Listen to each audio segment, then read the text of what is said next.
Good evening, ladies and gentlemen, and welcome to RLAfterShock, the podcast, the longest-running independent podcast, as far to my knowledge, about all things Rocket League esports, and especially Rocket League esports in the European region. I'm the Eternal J after a very long weekend. Joining me is Digital Bacon after a very long week.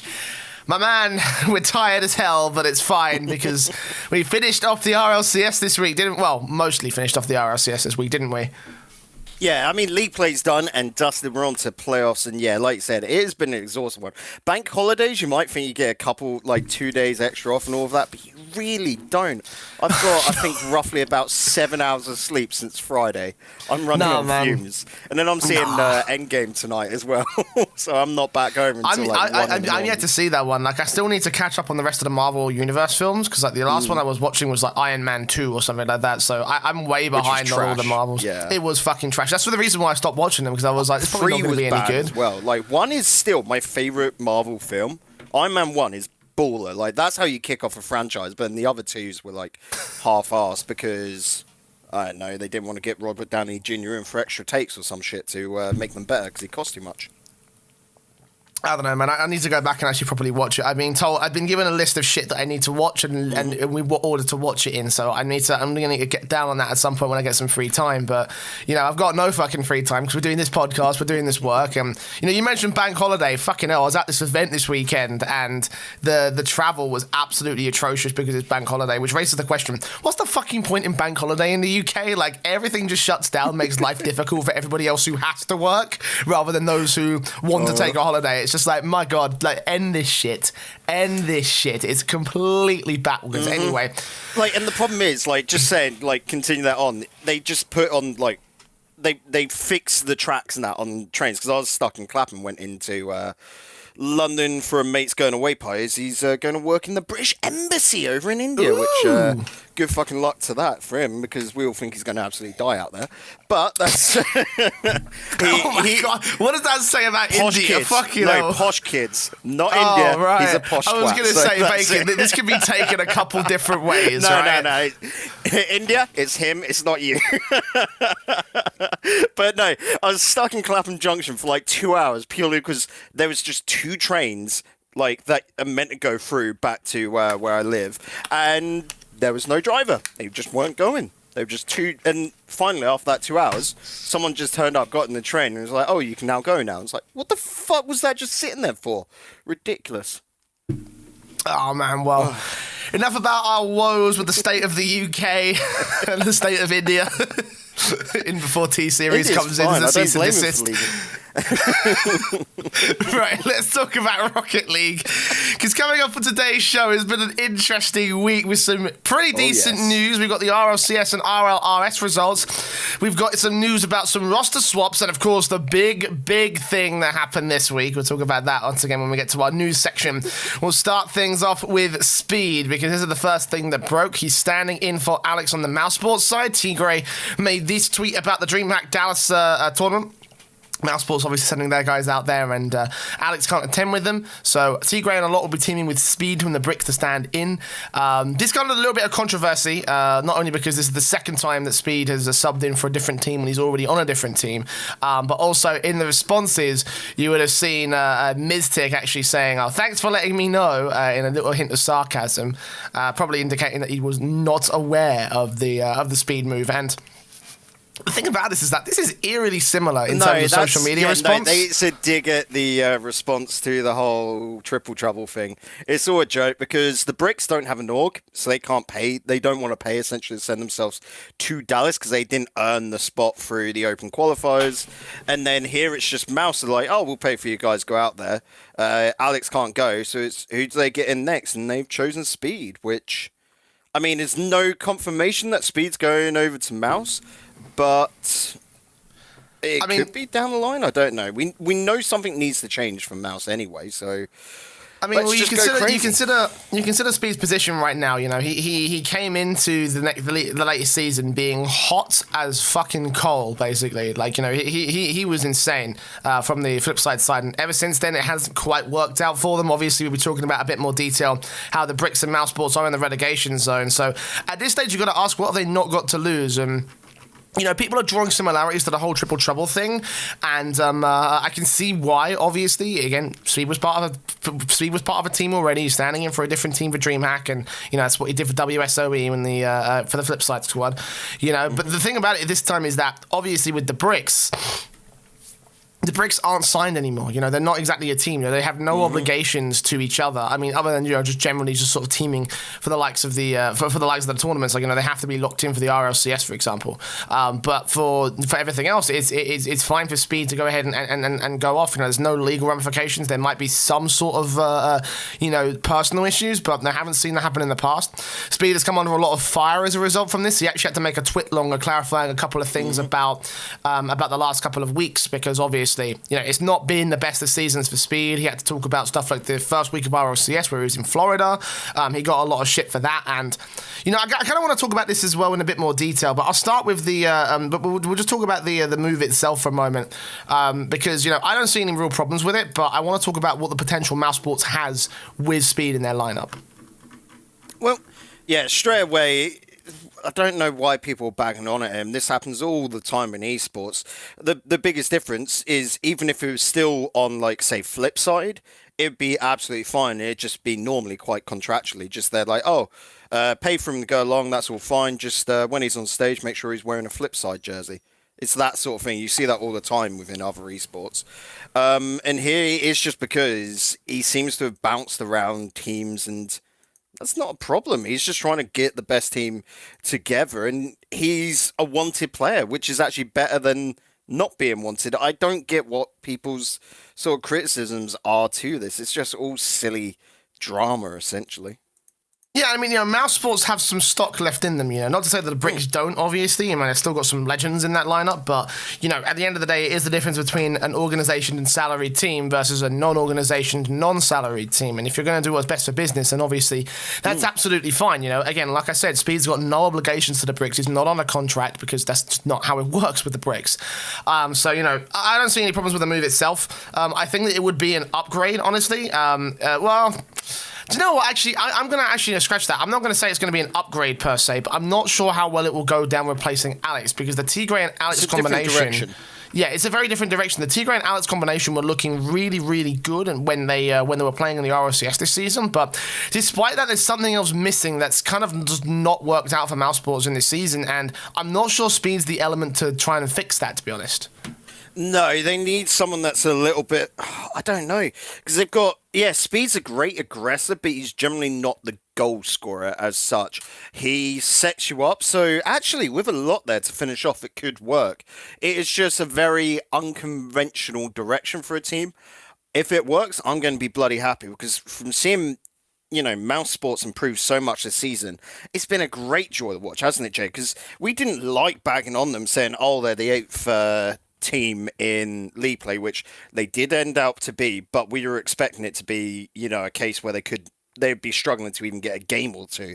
But no, they've done a lot better than we thought this season, to the point which they're going into that promotion relegation tournament, and they've got a great chance to stay up, don't they? So Speed here, if it does work out to be that, I doubt he's going to move across personally, but if he does move on to Mouse next season, then if that strengthens them, all the world better. Yeah, I mean, I can see the move potentially doing some good work in terms of a temporary upgrade, but I don't think it will catapult Mouse Sports to being world-class talent, essentially. I don't think they'll be like a world-beating team. They're not well-beating players at the moment. Because players can get better over time and all of that, or other players can drop off. But at the moment, they don't look like, they're not contesting with K-Dop or the Vitality guys at the moment, are they? For that sort of consistency in playstyle. It's like even there with Dignitas, we can say they're not world-class, like the world's best players at the moment, because they have dropped off this season. It's all fluctuations. Yeah, well, let's move on to the political part, essentially. Obviously, we talked about the potential of the team, but obviously Speed put out this not apology, but like a response to all the stuff, the shit that he's been getting over the last few weeks in regards to the RLCS, the thing about the films and missing skirims, and obviously the DreamHack stuff. So let's go by this point by point in this tweet longer that you can find on Speed's Twitter, obviously. So he starts by talking about week 1 of RLCS, saying that he was in, and we all know that he was in Florida at the time on a family holiday. And he clarifies that it was booked for 18 months. So it was basically a dream at that point to be RLCS from 18 months onward from the point that it was booked. And do you know what? This is a completely valid reason, a valid excuse. Not excuse, actually. It is a legit reason why he couldn't perform at his best. And at the end of the day, Speed still put up a decent performance in spite of the fact that he was on 200 ping, you know?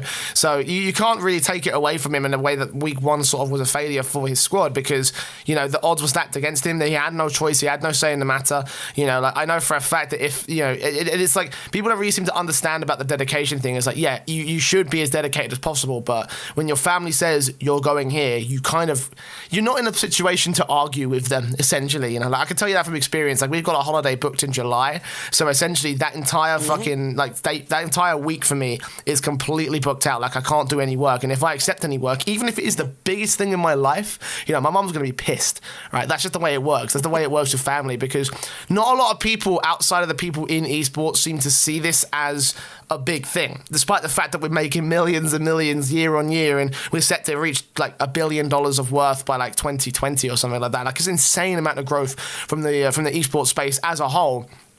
And Rocket League is like one of those, like, you know, is not quite there in terms of that manic growth. We'll talk about that in a second as well. But, you know, like in terms of just, like, you know, looking at the grand scale of things and how you could potentially see yourself being a world-class player in 18 months, yeah, I mean, it would make sense that Speed would book a holiday like that. It would make sense that his family would want to spend some time together. And Speed still actually managed to commit to it. So do you know what? Like, I can't even fault his commitment. Why people gave him shit over this, I still don't understand. Yeah, for me, I'm looking at this, like you said, it's family stuff. He booked it 18 months ago. That's just what happens. Going over to Florida from UK, we would probably know, Jay, costs a fucking fortune, like, on holiday. Because generally, if you're booking that far ahead in advance, you're booking a fucking nice holiday. So, of course, he's not going to give that up. For me, this actually comes down to more the state of how subs are seen within Rocket League at the moment, you know? And this, in any other esports, would have just been, oh, the subs playing that week, no problem whatsoever. But with how... I'm going to compare it to CS because you can back me up on a lot of this. CS is a lot like chess in how you bring in new players, give you new options, new pieces. Within Rocket League, it is all down to that chemistry. You have to know each other inside out, know where that pass is going to come to you within literally a reactionary period of 1 second. So it doesn't flow quite easily to bring in subs, which does hurt a lot of situations like this. Coming away, even Mystic, he said it was his call to keep Speed on for that day because they did have, is it Seeb as the option of sub? No, Seeb's Triple Trouble. Oh, I can't remember who the sub is for Bricks at the moment. I will quickly Jesse. go have a... It's who? Jesse. Oh, it's Jesse. Oh, fair. But yeah, they could have brought in Jesse for that game, and who knows, that could have gone completely different. But it was their call, and they decided to play with Speed, who made himself available on holiday. And they'll look back on that, and this would be... I'm hoping this is the sort of, like, turning point of, okay, we need to start making sure we've got a fourth man available. Like, if I'm looking over, I think NRG still have Sad Jr. just ready in the wings, essentially, to play. He's more of a captain or coach now, but... Not a captain, sorry, a coach now, more an analyst, but if they needed him, they could just bring him on, which is always a good little thing to have, you know? Yeah, I mean, for me, it would have made more sense to bring Jesse on for that one match. I mean, I guess it was a pretty important one because it was the first one of the week. But, you know, again, I still can't really see why people are faulting Speed for, you know, lack of dedication when he fucking played on 100, 200 ping, you know, for the sake of just playing in the RLCS and, you know, doing right by his teammates. So, you know...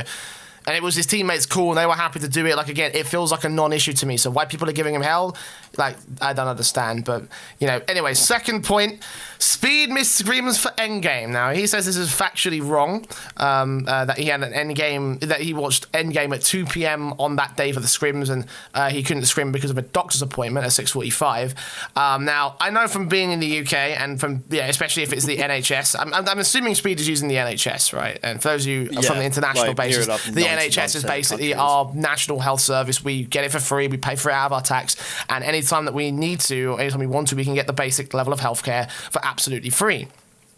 The problem is that the NHS is vastly underfunded, so trying to book appointments and trying to get doctors to sort you out is a very long and arduous process, to the point where unless you have an emergency appointment, you're not getting an appointment for like 2 weeks in advance. So for me, it seems like a bit of a weird one. Like, why would you book a, like, for example, why would you book a scrim on a day that you know you have an appointment, essentially? Like, unless it was an emergency appointment, but at 6:45 p.m., I heavily doubt that to be the case. Just going to clear that up as well, generally with the NHS as well, because you didn't mention that, is you're given a time. You have to just deal with that time. You don't get to pick your time unless they generally say... No, hold on. Like, quite often, that's not 100%.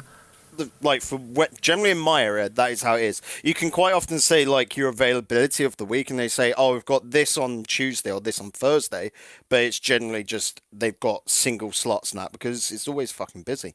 But no, that's not the thing, though. Like, the thing is that my point is that, especially where I'm from, and I know that this is kind of like relatively standard around the rest of the UK, you're going to be waiting about 1 to 3 weeks for a standard appointment, essentially. And if it's going to be in the evening, then you're going to know 1 to 3 weeks in advance. So why Speed didn't veto this idea and say, can we book the scrim the next day, or a little bit earlier or later during the day? I think it's just more people caught on that he watched Endgame because he tweeted out, oh, that end or whatever like that, and people just instantly looked at him and gone, oh, he was watching Endgame, not scrimming us. It's just people jumping to conclusions.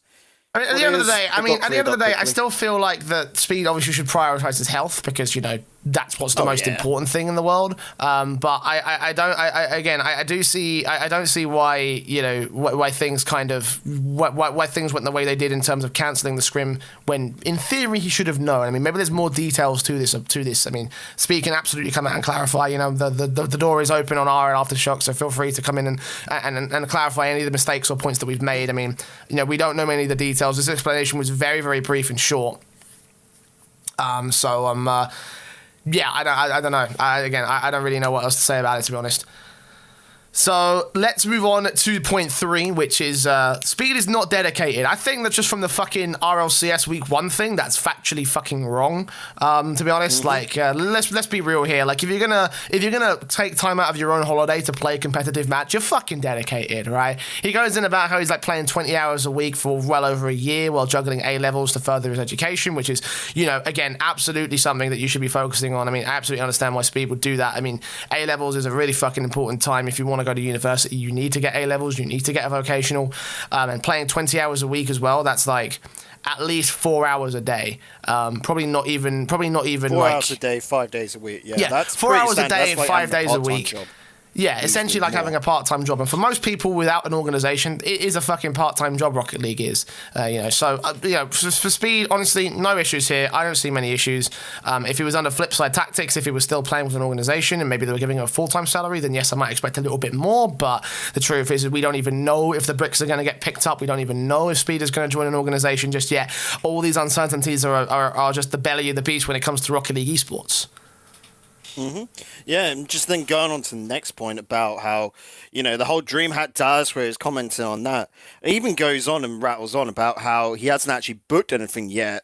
They're just sort of in the planning stages, so it's not even confirmed, like, if he is feasibly and able to do it, And it is just a lot of jumping to conclusions in general about this whole thing.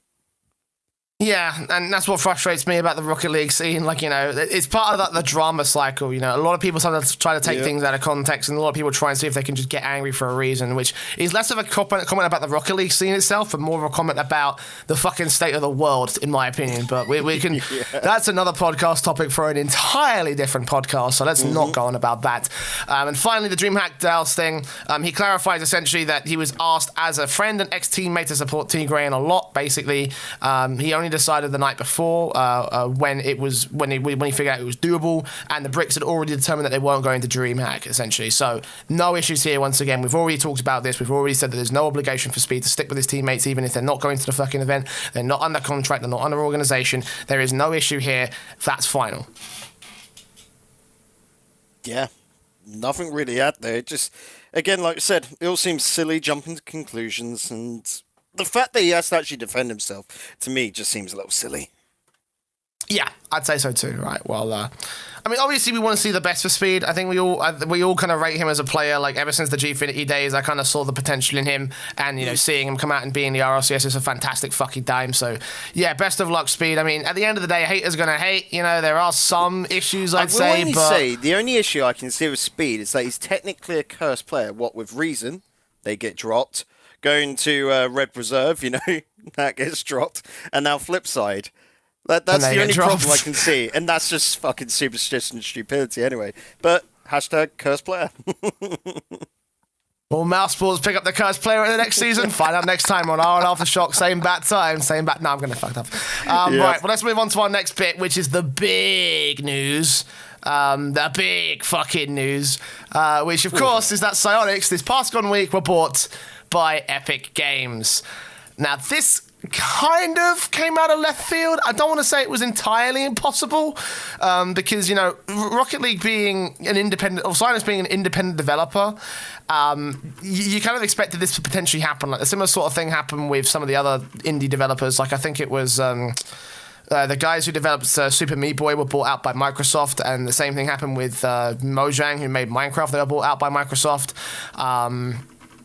There's a bunch of different indie developers that have been brought out by bigger sort of organizations, and with Epic's sort of expansion into trying to tackle Steam in the grander, gaming landscape, something like this was on the horizon. I just didn't expect it to be Psyonix. I didn't expect it to be this quick, and as soon as this came out, a shit ton of hell hit the subreddit.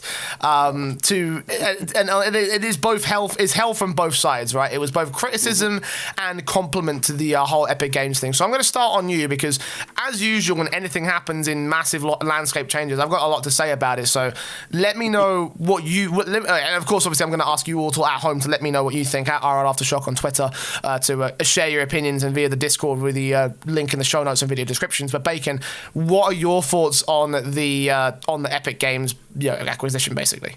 Realistically, I can only think of it being positive, essentially. Like, when you look at the downsides, yes, the sort of movement over to the Epic Game Launcher can hurt. But, of course, if you've already got it on Steam and such, you keep on Steam, they're going to keep going through there. For me, it makes a lot of sense. Psyonix has always worked with Epic with like their older games and all of that for years, come all the way back to like Unreal Tournament as a contractual partner, so they're very close to the Epic sort of team, and that's and even simple things like Rocket League runs off the Unreal Engine because that's what the devs know how to use. This is simple and it's near enough ingrained into them as developers. Here, for me, I just look at the big thing, and that is straight up money.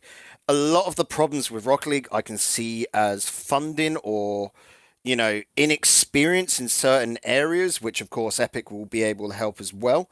A lot of people have problems with, say, Tencent and such, because Tencent owns 40% of Epic, of course. But Tencent already has the Chinese version, the free-to-play one, out over in China. And, of course, that then means we can get the Asian market in, hopefully, because they'd be able to source all of that over there. For me, it just looks like a great expansionary plan to take Rocket League from what is arguably, not the S tier of esports, bordering between A and B, arguably there. I'd probably say nowadays more an A, but of the lower end because of the whole prize pools and, the seriousness of competition, all of that. But it could be what turns Rocket League into a top tier esport, because out of all games, it's got so much potential because of the family friendly nature of it, how easy it is to tune in and understand, because fuck it is just football, but with cars, and even then you don't have to worry about the offside rule, so that gives away near enough half the football confusion as it is. And just putting in more money means we should be able to expand it and then actually get an ecosystem quite similar to what you see in other esports, which would be fan-bloody-tastic. I can see a lot of the positives that you mentioned. Like, obviously, the one thing that we've been limited by the most is resources and staff in the team. Like, the team in Psyonix for esports dedication is literally just 6 people. like, you know, total. Like, that's tiny in comparison to the rest of the studio. And I think that the Epic Games acquisition can bring a lot of sort of support to it. Obviously, as part of the official press release and as part of the official reports coming through from some of the other outlets, the entire point is essentially to boost the esports profile of Rocket League. And I'm absolutely behind that. My issue comes with the handling of the esports side of Rocket League, because we are something that people don't seem to take a look at when it comes to Rocket League esports, and it's just a fact we have to admit when it comes to talking about the wider landscape. We are at critical mass in Rocket League. We are at critical mass. If we shrink by any amount, then it's fucking over, guys. Like, there's no more, right? We've got organizations dropping out of the top tier of Rocket League esports, $1 million league, because it's just not viable. We've got the best teams in the world being completely unorganized, you know, not sponsored by any team or any backing whatsoever. It's not a healthy space. You know, we're skating on extremely thin ice at this stage. And the thing about the Epic stuff is that, yes, while it has the potential to give us the shot in the arm and give us the opportunity to grow to being a tier 1 esport, it can also have the potential to be very, very, very disastrous. And let me tell you why. Epic have already shown what their intentions were with Fortnite esports off the word go. You know, there have been comments about how they essentially like to fucking add updates to the game, essentially just to fuck with the players. Like, they just do it for fun. You know, it's not exactly a product that they treat they don't treat the esports product with a lot of seriousness when it comes to Fortnite. You know, the prize pool differential is absolutely ridiculous. Like, there's a $400,000 tournament I found on Wikipedia where $22,000 was given to the top 8 players alone, which to me makes no sense. Like, why wouldn't you reward the best players with the most amount of money? They've also come out and said that customized settings would be completely banned in tournaments, which is another thing that's completely fucking stupid, because that's just a thing in esports as a whole. It happens in every single game. You know, you can adjust camera settings, you can adjust FOVs, you can adjust view models in FPS games. You know, like, Counter-Strike is so a lot of the times you take a look at Counter-Strike professional settings and they're all like 4x3 black bars or stretch. They've got massive color differences. You know, 720p. They've completely changed the resolution away from what would be the native resolution of, you know, a high quality game for the sake of trying to boost their chances in competitive play. It's one of those things where, yes, it gives you an advantage, but it's not an advantage great enough to be considered cheating, essentially. And that's one of the things that pissed off a lot of people about Fortnite, to the point where we've got pro players and, you know, aspiring sort of Fortnite players walking out on the game. And if Epic's intention is to come into this scene and try and take charge and have that same mentality going in, then we could be seeing a worst case scenario. And I should stress, it is a completely worst case scenario. I'm being very melodramatic about this, but we could be in a situation where 2 days before the RLCS LAN finals, we see the Octane hitbox changed in, like, scaled up to a massive sort of like fashion. It could be fucking, you know, scaled up to the truck. I can't remember what the name of the car is. The van, essentially. It could be like change the entire hitbox. Which it already has the same hitbox as. Does it? Yep. That's fucking not possible. Apart from the Mercs raised this slightly little bit further off the ground. But the bottom line is that it could be, right, let's fucking do a Scarab hitbox or something absolutely fucking absurd, essentially, right? You know, the point is that the Octane hitbox again.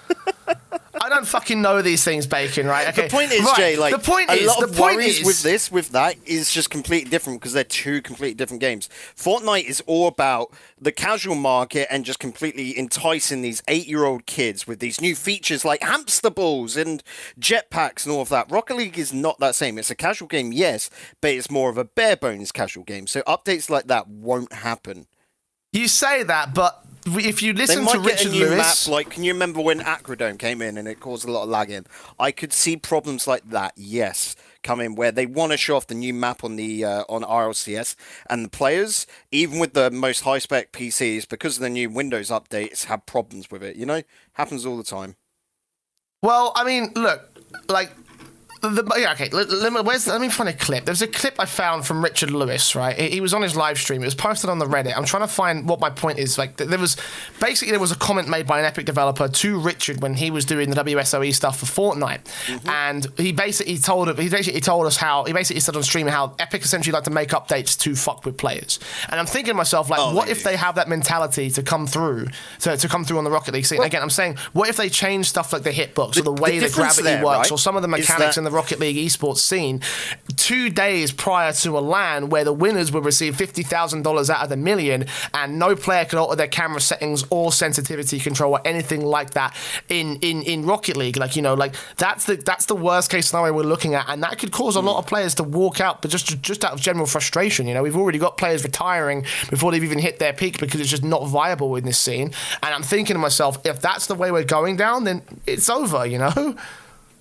Yeah, that is literally worst case scenario, which I don't see happening. But the one real threat, the one real scare for me, which you brought up, is that Epic don't take esports seriously, and it is just marketing. The whole $100 million in Fortnite, well, we started to see a lot of that come out, but it was just near enough them slapping their dicks on the table and trying to look big. You know, when really it's just all dumb and stupid. You've got to have a proper ecosystem. Otherwise, they're in the state now where they're, in hyphens, pro players, which are actually just the big streamers, are all walking out on it because they make more money streaming the game to the casual audience of the 10-year-olds with their mum and dad's credit cards just on hand, rather than going along to these events, which, like you said, have $400,000 prize pools amongst like very few teams in the grand scheme of things, because very few people want to go, and it's not viable because they would make more money over a weekend of streaming a game on Twitch rather than going to a big tournament. It is ludicrous.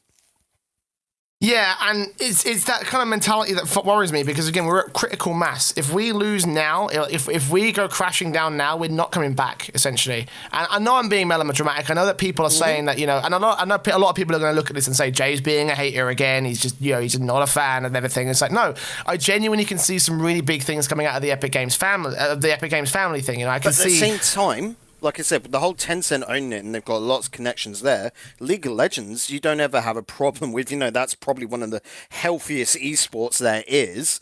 And then Gears of War still has an esports scene going for it, and that's actually surprisingly quite healthy for how small it is. Because you got to think that's a very unmarketable game, you know, of how gory it is and all of that, and yet it's still putting on decent, like, you know, World Cups and all of that sort of thing going. Epic just got Fortnite incredibly wrong because they were prioritizing the casual market and making all their money off V-Bucks and all of that sort of shit, and they don't care about the esports scene of it because it is just marketing for them. I'm hoping that, again, it's not treated that way in Rocket League. You know, that's the thing, right? I see a lot of opportunities. I can see a lot of growth. You know, I do like the fact that Epic have support the open circuit, which is something like I wanted to see more out of when it comes to Rocket League. Like, I want to see more events that are not organized by Psyonix.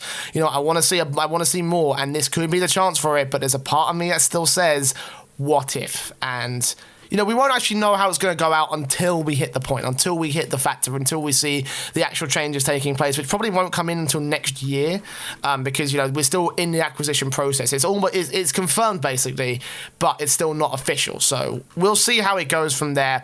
I'm curious, but I'm cautious. I'm very cautious about the Epic Games things. Right, move on to one final roster thing, which went on the subreddit the other day. Astral is joining, standing in. What is he doing for Method? I don't know. Bottom line is that Oslon is out for the DreamHack Dallas Live for sign-ups, essentially. They signed up in the open qualifiers, the open sign-ups, basically. And they've signed up with Rix Ronde, Burrito B, and Astral. Now, we've talked about this team a lot in the last couple of weeks, how it's not quite been looking like the same Method, and honestly, I do not see how Astral is going to fix this squad. The problems that we've seen are a lot about Rix Ronde and Burrito B and the way that they've sort of had their chemistry about Bacon. So what's the point? What's the damage? What's the idea behind this? To be honest, I don't even care about Rix Ronde and Burrito B in this lineup. For me, it just is Astral getting more, what I want to say, more spotlight on him, which is great because he's a fantastic up-and-coming player. Like we said in the whole aeriality last week, you know, when he played alongside Ixo and Tylacto on that side, and it was just a case of, holy shit, he has got the mental side of the game, you know, rotations and all of that sorted. And alongside, you know, the whole wanting the grind, being proper competitive, If he can just keep that up, we could be seeing him as, like we said, the new alpha, basically the hot new thing in RLCS in a season or two's time. So for him getting picked up by Method is fantastic because I want him to get onto proper teams and such.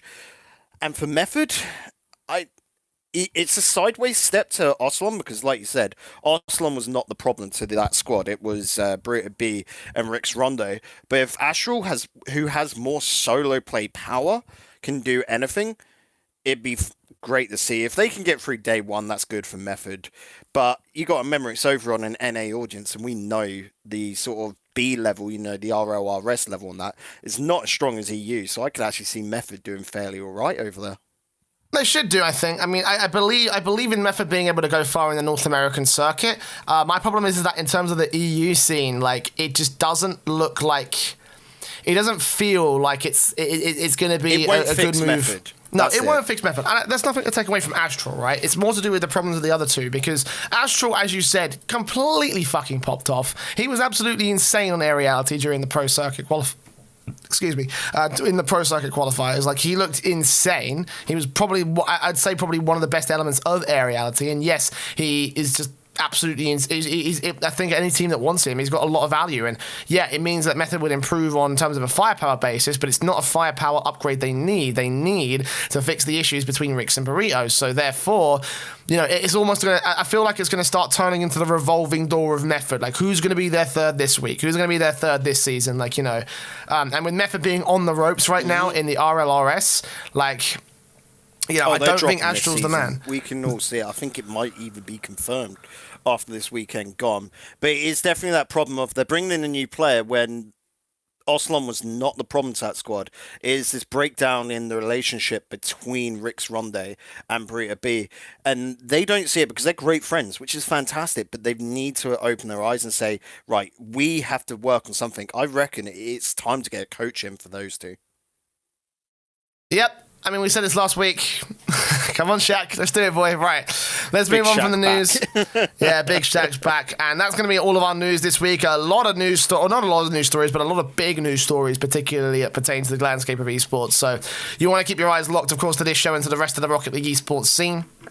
Got no mailbag this week. It's been pretty quiet over on the Discord the last couple of weeks, and I guess that's partly my fault because I've been a busy boy. You've been a busy boy. We've all been very busy. So...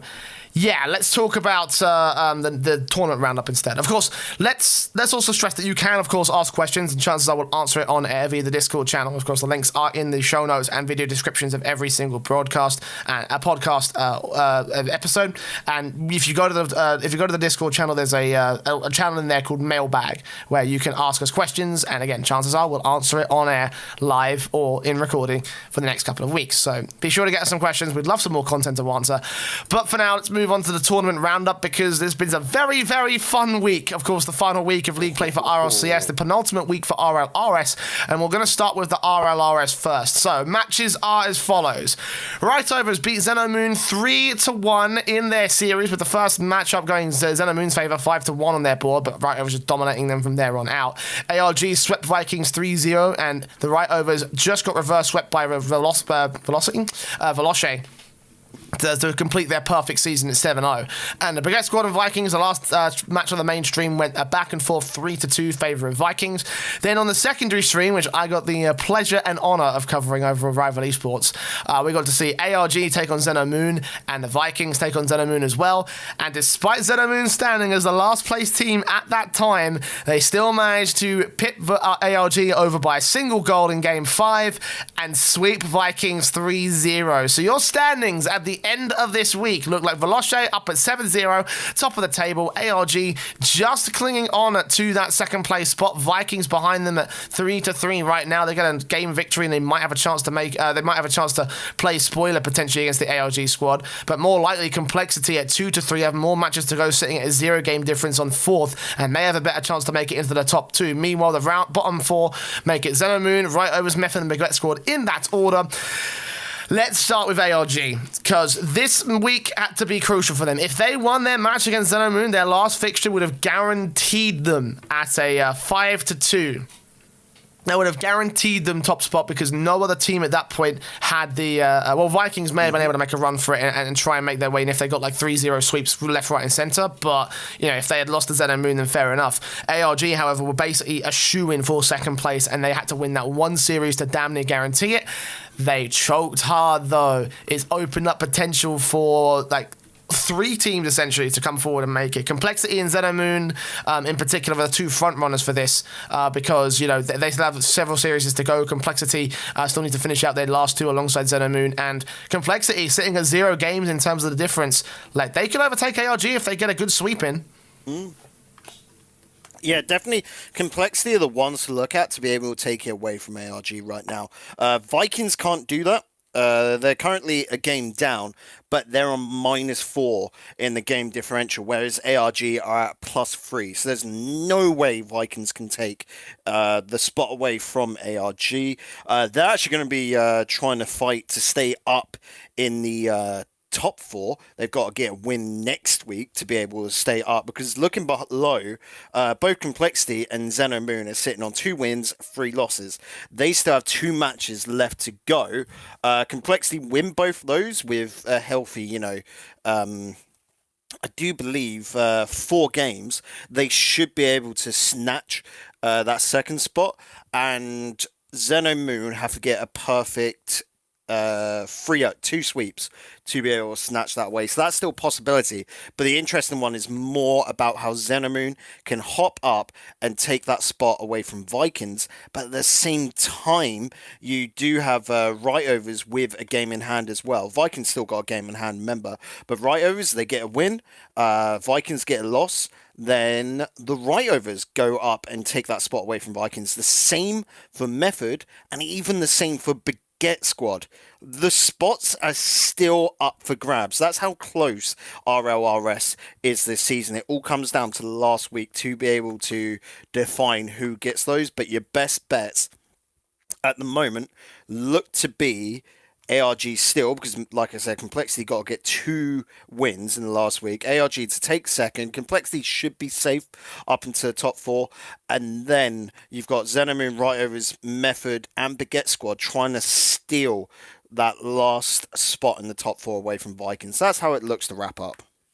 Yeah, most certainly. That loss in particular for ARG has kind of thrown everything into a loop, because other than that, it looked pretty standard. It looked very, very confident that ARG were going to be those team, that team up there, and it looked like it was going to be Vikings and Complexity in the top 4. It seemed like everybody else were just completely non-issues, but there is still a chance that several teams could make it back into the RLRS for next season. So a lot of the matches are there to be watching. It's going to be a fun week overall. I do want to talk about ARG's performance, though, because in that matchup, again, me and Ty Lacto was covering that one, and we went into that match saying, okay, this is probably going to be an ARG victory. And they started strong, Xenomoon struck back with a game, and then eventually it just felt like they got shut down. It felt like the offensive was being so well denied by Xenomoon's defensive line to the point where they were scoring 1-goal games alone in the last two games of the matchup. So this is always a problem that ARG kind of had in the bubble scene.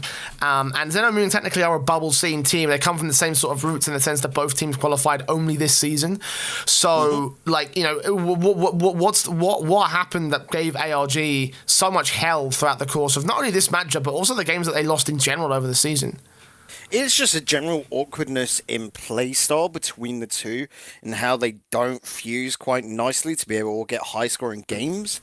Otherwise, looking at it, Xenomoon have improved quite a lot in the last week, where today they finally hit their stride again. They were struggling in the first 3 weeks, and now coming into the B stream, they did brilliant. I mean, even earlier in the day when they went up against Right-Overs, that was still a very close one.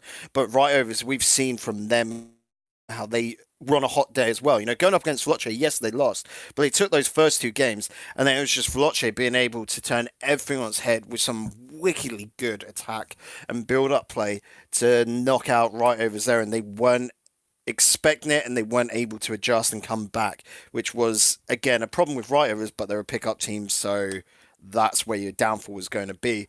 And it was just everyone on that day, bar arguably Vikings, playing brilliantly. Baguette squad as well didn't really show up, and Vikings got quite lucky there to get their third win, I'd argue. But yeah, that match, despite it going to 5 games, I think was probably the weakest of the week. I did not like it at all. It was not enjoyable. I would just say skip that. If you haven't watched the series yet, that's the one to skip. Yeah, most certainly. Well, let's move on to talking about the right-overs, obviously, because they got really close, you know. I mean, I didn't get to watch this match in its full. I got to watch the last 3 games, so it kind of was pretty expected from Veloce, but the first 2 matches were pretty confident from right-overs. 4-0 when game 2, and then eventually the reverse we just turned on from Veloce. So, like, that kind of fell apart a little bit, you know, and it does mean that officially they cannot make it into the top 2 for the next season. So rip your storyline of Skyline turning around and beating his old teammates to make it back into the RLCS. But you know, they still have a chance of making it into the top 4. So I wanted to ask about their potential. You know, what went wrong in this series, as well as just, you know, what is their chances? What is their bet? Do they have a decent bet at making it back in?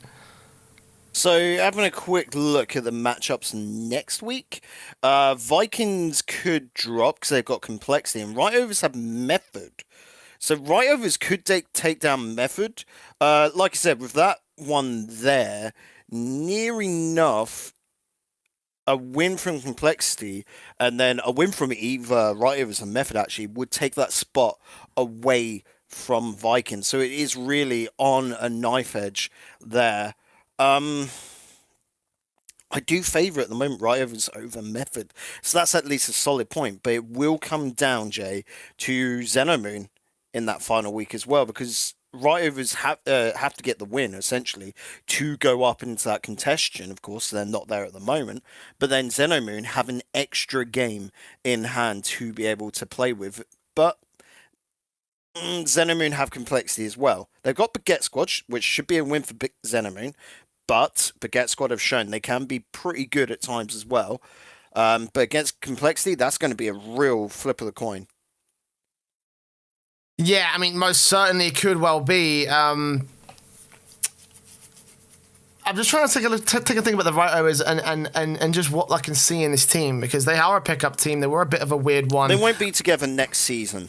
Like, if they do stay up, then they might stay together, but I highly doubt it. I could say see a player swapping out. I don't know who or why. If anything, it'd be a transfer, because they are all pretty solid RLRS players, and so another team might try and pick them up. Like, if the thing with Astral doesn't work, then Method might try and steal Bilbo away. You know, they have an attempt at another player, or the same with Calyx of Skyline. But it's a team that will pick up, and they've really only got a lifespan, a shelf life of this season. You know, it's just the way pickup teams are. Of course, unless they beat Method and manage to, you know, go for the RLRS, then yeah, maybe that might happen. But let's talk about a team that's also fighting for survival, as you mentioned, Vikings.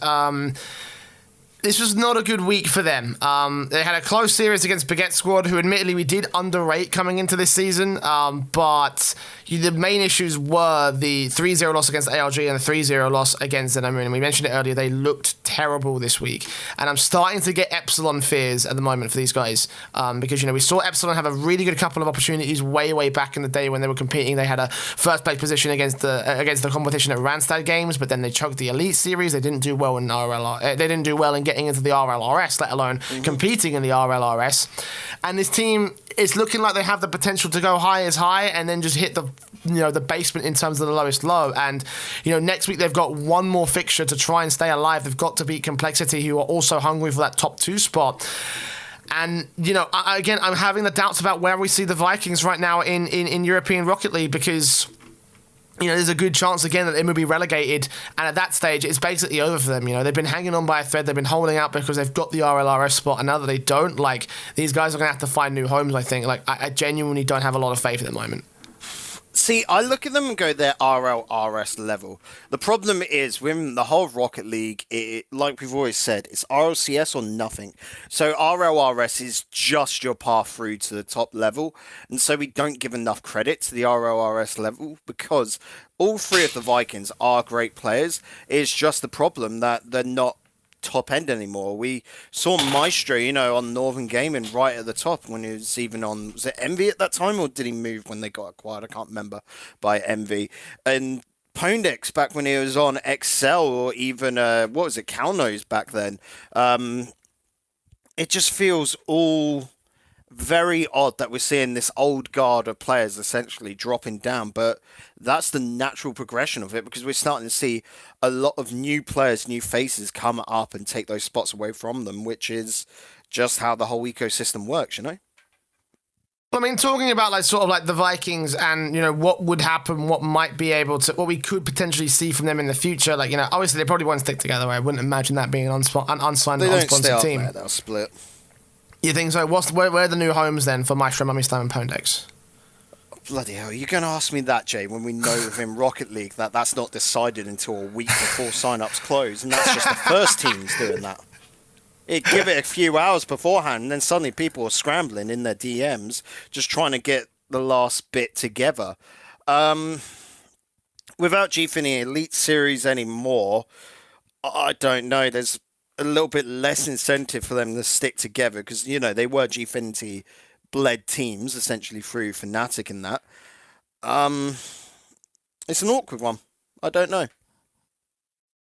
And we will be commit to that for not knowing until the next season of the RLRS signups. Let's talk about Xenomoon next and the final topic of the RLRS for this week, because they were the ones that easily stole the show for me, Bacon. Like, what a performance on the B stream today. Like, this weekend.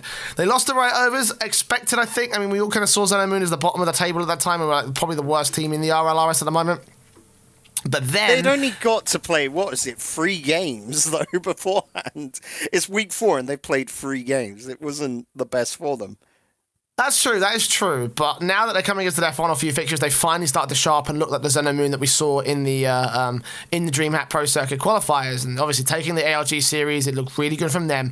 And sweeping the Vikings, me and Tylacto had our fucking minds blown on Manfield Night when that match came in. And I was like, what the fuck is this? And you know, Tylacto made it as a bit of a joke. He was like, well, maybe if they won against ARG, they might have a chance to still make it into the top 2. And I'm just like, that's not going to fucking happen, is it? And then the second series came on and said, if they don't drop a game in this, then they still have a chance against the rest of them. So just to let you know at home, by the way, Xenomoon, they can win against ARG if they take their next 2 series and they only drop at least a game. You know, if they can drop at least a game, then they'll be tied with ARG in terms of the series wins and the game difference, and then it goes to the head-to-head results, at which point Xenomoon would win and take the second place from ARG. And of course, that also means going through complexity, so that's damn near a guarantee if Xenomoon are able to take that first series. So I have to ask you, Bacon, with this performance this week, Xenomoon, what are we thinking? Are they going to make it happen? You're a bastard, you know that. Like, that is a horrible question, because Xenomoon. Right, this is what you get. This is what you get for flopping between different. I mean, you talk about flip-flop team. You're a flip-flop fucking topic host, so you know this is what you get for constantly going out of the order I've planned in the show plan. So fucking tell me your prediction. There's no order to this shit. It's unpredictable. Yes, there is. Yeah. Yes, there is. So complexity, that is going to be harsh. Do I see this?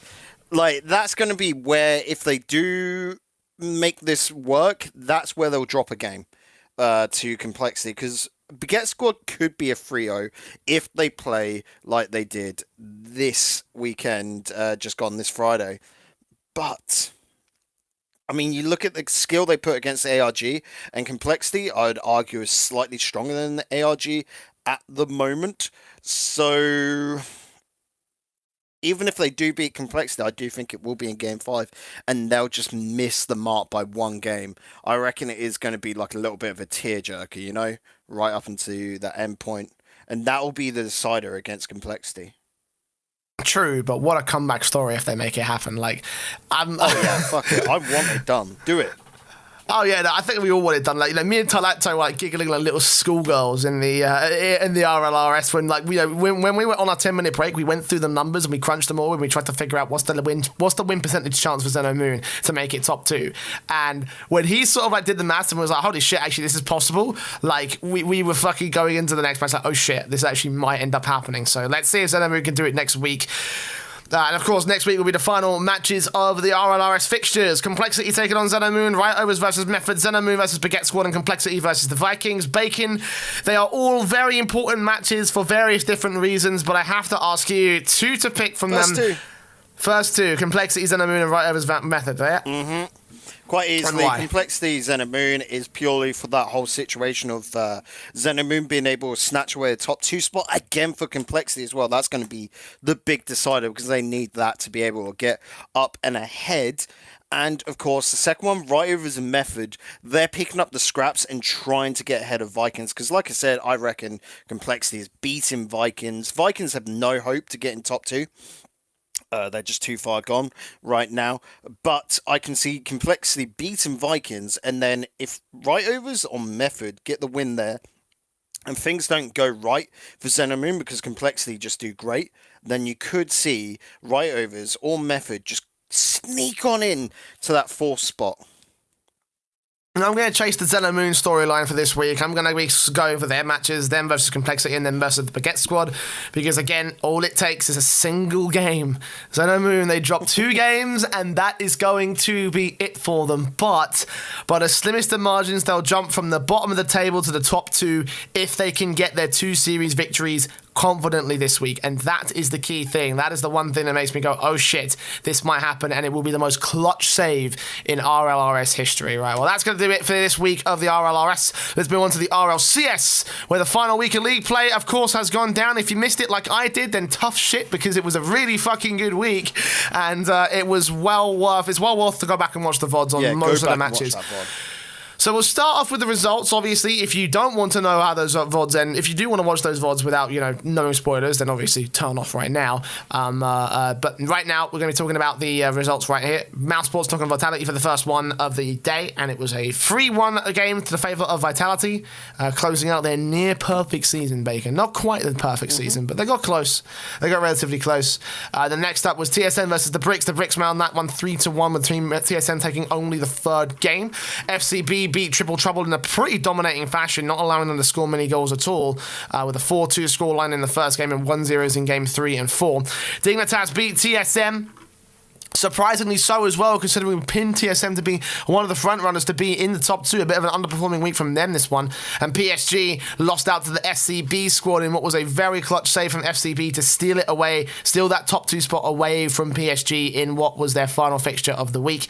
And then the final match of the entire season, Dignitas versus the Bricks. The Bricks managed a 10-1 score on game 3, but that was the only goals that they scored throughout the entire series because Dignitas beat them so easily at 3-1, leaving your final standings as Renault Vitality and SC Barcelona top 2. They are going to the LAN. PSG, Triple Trouble, Dignitas and Solo Mid round out the middle 4 in that order, and the Bricks and Mousesports in 7th and 8th respectively will be going to the relegations. Let's start from the bottom and make our way to the top, because the Bricks played spoiler. They did all right. They had a pretty decent matchup against the TSM side, and we thought to ourselves, okay, this could be their chance to save them in the RLCS. This could be an opportunity to really sort of come back into it. But then it came to the Dignitas series, and Dignitas beat TSM. That made it more interesting. Than Dignitas pretty easily shut down the Bricks. What happened here? Like, this was the Bricks' final chance to make themselves to keep themselves in play, and it just didn't quite happen.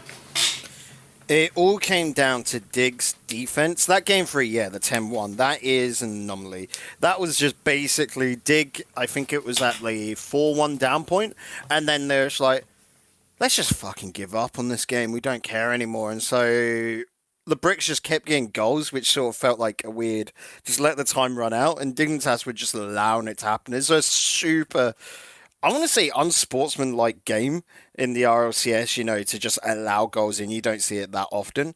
But otherwise, Dig's defense just held off against the Bricks, and Bricks just weren't as strong. It was the battle of defenses there, because you just look at, like you said, apart from those 10 goals in that one game, Bricks could not get a single one, and the other 3, Dignitas were only able to get 4, and it was a nuts finish. And it all got near enough instigated because TSM had a shit show of a week in comparison to their previous, showings through this season. I don't know what happened there, but it set up what was an immaculate final. A little bit boring, I'm going to argue, because more heavily defensive games are less sort of exciting to watch. But it was super interesting nonetheless, purely because it was all so tense. Yeah, I mean, it definitely felt like it was like it was do or die for both teams at that particular matchup. You know, it felt like it was going to be like this or you're out, essentially. Like, you know, considering how the season went for both sides, considering that it wasn't the most confident style, it was very, very, it was a very, very rough season for both Dig and the Brick side. So that match was essentially the decider who is really worthy of staying in this season. And apparently, it's Dignitas because, of course, they beat the Brick side, they beat TSM as well, which is kind of my surprising sort of result of the week. Not always TSM that confident. Were just on a shit day. They've been. Yeah, I was going to ask you about this. It's like, because you talked about Dignitas' defensive, you talked about how well they did, but TSM also lost to the Bricks earlier during that day, and they scored like so few goals against the Bricks during the games that they lost. And Dignitas, they kept it close. I mean, TSM kept it as close as possible, but they weren't able to keep alive, and that means that Dignitas, they're going to tear through them and actually put TSM at the very, very edge of the relegation zone. So they're going to be in the bottom half of the playoff bracket against Dignitas later on during the weekend when we have to take a look at those matches. When we have to take a look at the promotion, the regional playoffs. So, yeah, I wanted to ask about that match. Was it just that TSM were on a bad day, or, you know, were Dignitas playing good? Pretty much, yeah. TSM on a bad day. We've seen TSM evolve, like, not even evolve, I want to say, over the last half year, you know, after taking E-League and then just having some real shit days. And then other days looking really good. I don't know what is going on with TSM at the moment, but they've still got the potential to be the world's best team, but are just plagued with massive inconsistency where they get days like this. And I think we even saw Remco tweet it out that it was down to him. For me, it does feel like TSM, something is just not clicking where it comes down to just morale in the team camp or just how they're feeling that day. I don't know.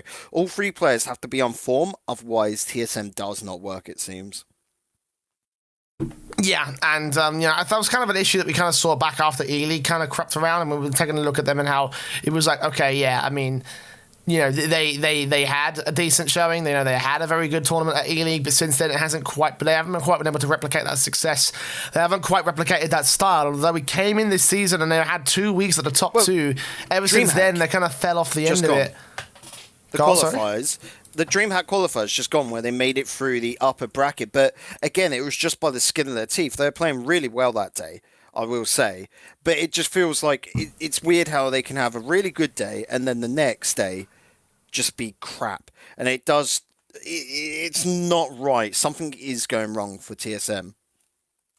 Yeah, and again, you know, it's a downward trajectory overall in the RLCS, especially when you take a look at the way that they went. I mean, they had week one, they were in the first place position. I mean, you know, it was always 1-0s and 1-1s, etc. So you can't always give it to TSM in that regard. But the second week, they were down a place because Vitality took away. They held that second place for a third week, and then in week 4, they took a tumble down to 5th, and then in week 5, obviously, they made it to 6th. So, you know, again, I don't know if they can replicate that success that they had in E-League. They can't replicate that success. I mean, especially on the LAN environment where like, things are getting a little bit more awkward, and in the world stage where it's the RLCS where, you know, the pressure really is on you. You know, I'm still not sure. I'm still questioning whether or not they can make it happen. I'm still questioning whether or not they'll be able to whether they'll be able to, you know, try again replicate the success that they had before, because it has been looking like, yeah, all this team needs to be playing perfectly, else it's just not happening. Yeah, it really does. And like I said, I could see going to next season maybe a roster swap there, because for me, the current lineup, you need someone that is more consistent or more of a catalyst for it, because at the moment they don't have that sort of player who can spark the whole team into life, do they? Well, let's talk about that for a second then. Who, if you were playing God, who would you pick to be in that team right now? Who do you think would fix TSM? And who would you replace them with? So, I'd probably take out Remco, which I don't like because he is the best defensive player there. But looking at the current style and how the team forms, you want them to be a little bit more attacking whilst also having... I would literally bring through Alpha. Like I said, I guess that's a little bit of biased fanboys, but it would be that sort of case. Or if you're looking at anyone else around, you could see maybe even Magnus make a little rejoin with Metza. I don't know. It's a super odd case, I could definitely see one of the teams that drop maybe come through. Probably not from Mouse, but you could get maybe. I would love to fucking see that is Cookser come through maybe off of flip side to be again like I said that defensive power to it, but also having that attacking option could be it's not about going and making a better team as such, but a side grade to gain consistency and a sort of like I said a catalytic role which could help there. Well then, I want to pose another name to that conversation. I mean, obviously he was part of TSM as a sub this season. Astral, obviously, he's been really good. Could be a possibility, but again, that's going to be a lot of weight put onto someone who is relatively a newbie. Well, yeah, he hasn't played in RLRS or RLCS, so that'd be a lot of weight put on a new player. And we saw what happened to Yuka in his first season on Flipside. Remember, it was a pretty harsh season for him. Could TSM stay up for a second season in a row? Because we've seen what happens at the top level of Rocket League in the EU and how harsh it is. All right, then. Well, we'll see. Well, again, we'll see how well TSM will hold out on the next season. I mean, they are guaranteed for another season in the RLCS. I don't know how things are going to go down. They are facing against Dignitas in that lower bracket of the playoffs, which we'll talk about a little bit later on as we get to our final point of the this past week, which is FC Barcelona. Holy shit, every time I count this team out, they seem to just be able to strike back and tear through the competition, and that's exactly what they did this week. 3-1 against Triple Trouble, 3-1 against PSG, and the PSG series being that one series that decided it between those two, who was going to take that top 2 spot, Bacon.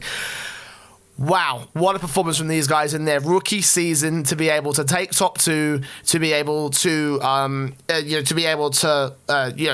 go to LAN. Just for promotion this season, they were the new guys. Everyone had a lot of doubts. We were talking about how were they going to be able to perform against the big guys. We talked about the offensive elements and how the defensive didn't hold up compared to the rest of EU. We talked about a lot of those talking points, and we had a lot of questions about them coming in.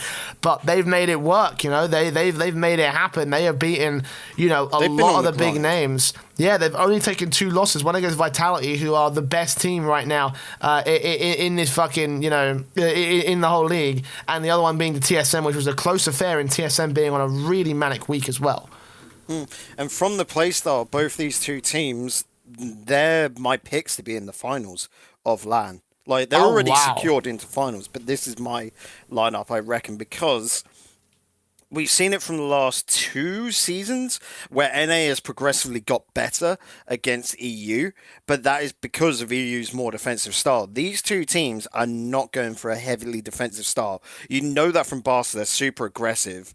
And then from Vitality, yes, they start from defense, but they're all about build-up and possession. For me, NA this season is going to get sort of like, I want to say horrible flashbacks in that sort of 3rd, 4th damming, but it is purely because these two are the current best teams in the whole of Rocket League.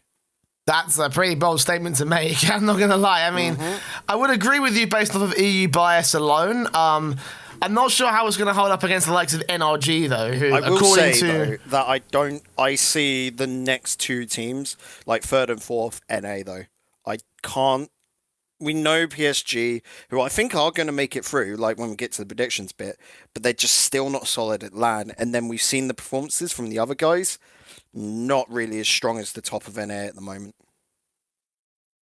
All right, well, I'll be curious to see how well it goes down when the EU scene take on the NA scene at LAN. Obviously, FCB and Venom Vitality are confirmed to be there.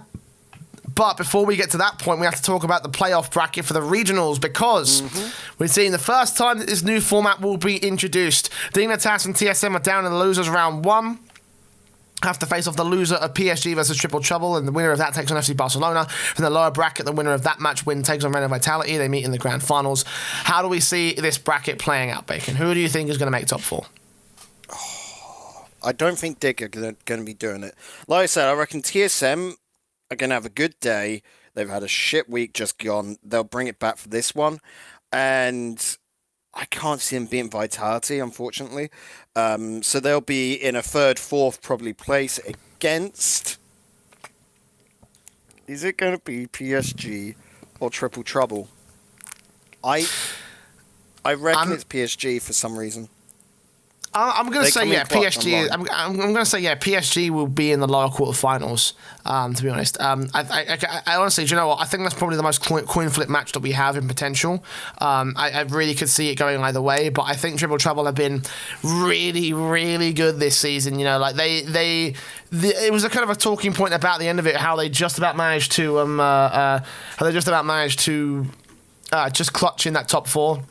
You know, they weren't able to beat FCB this time around, but the performance in the last couple of weeks has been just enough to push them over the edge and keep them in the regular season and, of course, in for the playoffs chance. So I feel like that it's going to be a bit of a hard graft because both teams had the same score. They were separated by 4 game difference at the league. And when they took on each other, when did they take on each other? Let's have a look. It was in week 3. In week 3, they took each other on. That was a 2-3 victory for Triple Trouble. So, again, it could be a very, very close affair, but I am going to pick Triple Trouble over them. I still think PSG are going to make LAN, though. I really, really want this team to make LAN. Yeah, like I said, I reckon it'll probably be PSG going through. Both teams have got a very good shot at it, but I do still think TSM will take down Dig, and then they'll take down whoever in the lower qualifiers. Then they'll drop off to Vitality, to which, who knows what's going on there. Barcelona will be either of those that come through. We've seen the power, and unfortunately, Barca is both of those two teams' bogey team. It's evidenced by every single matchup. I think the last 3 times PSG has gone off against Barca, they've won 3-1, and I want to say something very similar for Triple Trouble. So they just don't have... It's a playstyle difference, you know? And how it just does not favour those teams. Barca and Vitality to a lot of... to a large degree, struggle against it. Triple Trouble actually being the only team to be able to figure out Vitality and get around them. In a week which Vitality didn't look their strongest, yes, but it was all because Triple Trouble came in with a plan to knock them down. Vitality would have gone away and sort of figured out, okay, this is how we beat that, because all the other teams would have looked at that and are going to try and replicate it, aren't they? But here, I fucking hate it, because actually PSG and Triple Trouble are the 2 teams I want to make to LAN. But like I said, I reckon TSM will probably take down Triple Trouble in that lower quarterfinals, which, I don't want. I want TSM to be able to make it to LAN. Of course, big name, hype up LAN even more. But I reckon, I just like the Triple Trouble lads. Again, it's favoritism a little bit, ain't it? But I don't think they Personally, I think that PSG and Triple Trouble were the ones making it into the LAN. I feel like Psyonix may have too many inconsistencies to pull it off out of the hat, and I don't know how well they'll come into the next week. You know, we can't really guarantee it. It's almost like a coin flip of, you know, is it heads this weekend? Is it tails this weekend? Are they going to be good? Are they going to be bad? I don't really know. You know, they've had a couple of weeks where it has been looking extremely good, but also not quite as great from the solo mid style. So I'm thinking that PSG and Triple Trouble will probably make it into that top 4. Again, I feel like Triple Trouble will come into the semi-finals against FCB, and then PSG will go up against Run Vitality. Those 2 teams will be those 2 out, and then Vitality FCB will be in the grand finals overall. That's the way I think it's going to go. I think that's going to be my top 4. Okay, so if it gets to those grand finals, who do you think is going to win between Barca and Vitality? Because the previous result in week 2, remember, quite a way back, Barca were having a shit show of a day. They only had that one game, and Vitality were on an absolute barnstormer, if I remember. Yeah, where they 3-0'd both Barca and Dignitas. And Vitality, it was that match where Barca got 0 goals. Vitality came away with 10 in total over the 3 games. I don't think we're going to get a repeat of that. Yeah, I think that probably we won't get a repeat of that. I don't think. I mean, I think that at the end of the day, for week 2, at the end of week 2, FCB knew that they had a really terrible time at that one. You know, and they gradually picked it up. You know, they lost against TSM the next week, but then eventually they turned around and dominated fucking everybody in the last 2 weeks. You know, their last 4 fixtures were so good from FCB. So I think it's going to be a close one. I think the Vitality will just beat them out, though. I'm not convinced that it's going to be an easy affair, but I'm also not convinced that it's going to be I'm also not convinced it's going to be a stomper. So, yeah, I'm excited for this promotion playoff. I'm quite hyped to see how well it's going to go, because there are a couple of matches where it could swing back and forth. You know, I think that PSG, if they do drop to that lower quarterfinal, then they could have a bit of a challenge against TSM and Dignitas. Like, I do remember them having a bit of a hard time against against the Dignitas of the Solo Mid squad in week 4, where it wasn't quite like it was a close series, but the games were a little bit, close at times. There was promise from the likes of TSM to do well against PSG, and again, if they have an overperformance week, then yeah, they could have a decent chance to bring that upset, in my opinion. Shit, yeah. If Triple Trouble beat PSG in the upper finals, Triple Trouble go through, I could see PSG taking down Solo Mid. I don't think I can see Triple Trouble taking down Solo Mid. But again, it all comes down to Solo Mid on the day. Like I said, they've got a bad problem with inconsistency at the moment. But I reckon for those finals, I still see Vitality being Barca, yeah. But what would the story be if, like I said, I reckon they're both going to the finals of LAN, and Barca then win it out. Rookie season, Barca come through and win it. How good would that be for the story? Well, we'll see how well they'll be able to pull that off. We'll find out how well it goes. Of course, next week it will be the regional playoffs for the EU RLCS, plus the final week of the RLRS. I don't think there's anything else going on next weekend, are we, either? I'm trying to think. RLRS and then the playoffs. Yeah, I mean, in EU, I think that's about it, to be honest. Yeah, that sounds about right. Yeah, so that's it. Make sure you tune in for all the final week action from the RLCS and RLRS action, obviously, to find out who's going to be the top 4 going to LAN and who can try and cinch that final spot in the promotion playoffs. Bacon is going to be a hell of a chance to catch some really tense and quality Rocket League, I think. So, again, make sure you're tuning into all that action, and we'll cover it here live on RLAfterShock. So make sure you follow the Twitter at RLAfterShock and on Twitch at twitch.tv/RLAfterShocks, where hopefully we can see some more live streams coming soon. I'm actually thinking of changing the podcast day again so we can actually, get a live show out, because I'm kind of tired of doing the audio versions. Like, all the video ones seem to lose traction. More, Yeah, I prefer the live environment. I enjoy doing the live shows, so I'm going to try to see if we can get that going. But for those of you who enjoy the recorded versions, of course, you can find the audio and video, the video version on YouTube and the audio version on iTunes, Spotify, Google Podcasts, and most other major platform distribution platforms. I always fuck those words up because I'm terrible at reading off a script. You can go to anchor.fm/RLAfterShock to find your favourite platform or request your favourite way to listen. And that's going to be it for another week here on RLAfterShock. I want to thank, of course, everyone for joining us for the last couple of weeks. It has been a really good set of shows for the RLAfterShock brand. And, of course, I want to say thank you to Bacon, obviously, for being here to host us, and all the other guys that have stuck around for us, even though we haven't been using all of our main staff. So, Bacon, any final words before we head off for another week? Well, just with how much drama and news is ramping up week on week, I have no fucking idea what's going to come next week. It's going to be ludicrous. We're going to get FaZe join Rocket League. That's going to be the news next week, because it just. Triple Trouble are looking for an organisation, right, boys? Yeah. Yeah, FaZe 100 Thieves join. Optic as well. Why the fuck not? Because Allegiance ain't the problem there anymore to knock it out. Yeah, let's just get it. Let's do it, boys. Right, we'll see you back here next week for all of that predicted by Digital Bacon on Bacon's Bullshit, and for even more action covering all the Rocket League esports scene on the Aftershock.